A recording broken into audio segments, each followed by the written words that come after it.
এভাবে লাউ বানালে পরে বাড়ির সবাই হাত চেটেপুটে খাবে।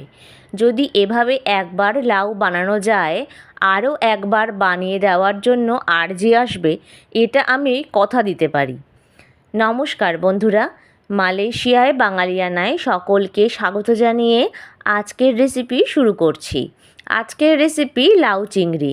লাউ খেতে অনেকেই অপছন্দ করে থাকেন, কিন্তু যদি এইভাবে একবার বানিয়ে নেওয়া যায়, তারা কিন্তু আরও একবার বানিয়ে খাওয়ার জন্য আর্জি জানাবেন, এটা আমি কথা দিতে পারি। চলুন তবে কথা না বাড়িয়ে দেখে নেওয়া যাক আজকের রেসিপি। এখানে আমি 400 গ্রাম ওজনের একটা লাউ নিয়েছি।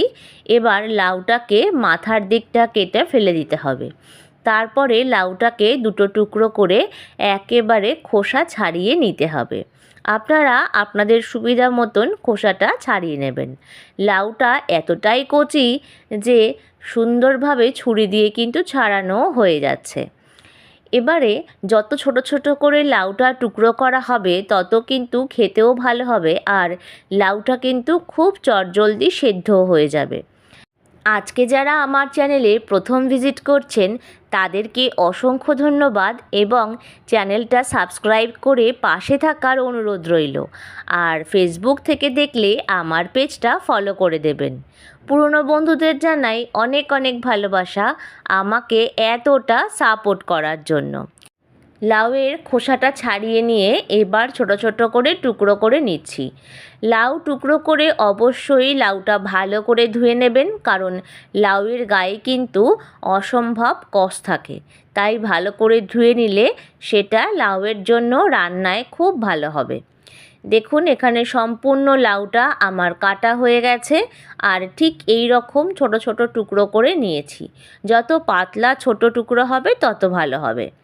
এবারে এই লাউ রান্নার জন্য আমি এখানে 500 গ্রাম পরিমাণ বড় সাইজের চিংড়ি ব্যবহার করছি। আপনারা আপনাদের পছন্দ মতন ছোট চিংড়িও ব্যবহার করে নিতে পারেন। এবার চিংড়িটাকে ভালো করে মাথাটা এবং গায়ের খোসা ছাড়িয়ে দিয়ে তারপর চিংড়িটাকে ভালো করে ধুয়ে নিতে হবে। এবারে এর মধ্যে দিয়ে দিচ্ছি 1/2 চামচ পরিমাণে লবণ, আর দিচ্ছি 1/2 চামচেরও কম সামান্য পরিমাণ হলুদ। এবারে নুন আর হলুদ দেওয়া হয়ে গেলে মাছটাকে ভালো করে ম্যারিনেট করে মোটামুটি 30 মিনিটের জন্য রেখে দিতে হবে। যতক্ষণ মাছটা মাখানো থাকবে ততক্ষণ কিন্তু একটা মশলা আমরা তৈরি করে নেব। লাউতে বেশি মশলার একদমই প্রয়োজন হয় না, তাই সামান্য পরিমাণ এখানে দিচ্ছি 1/2 চামচেরও কম জিরে গুঁড়ো, তার থেকেও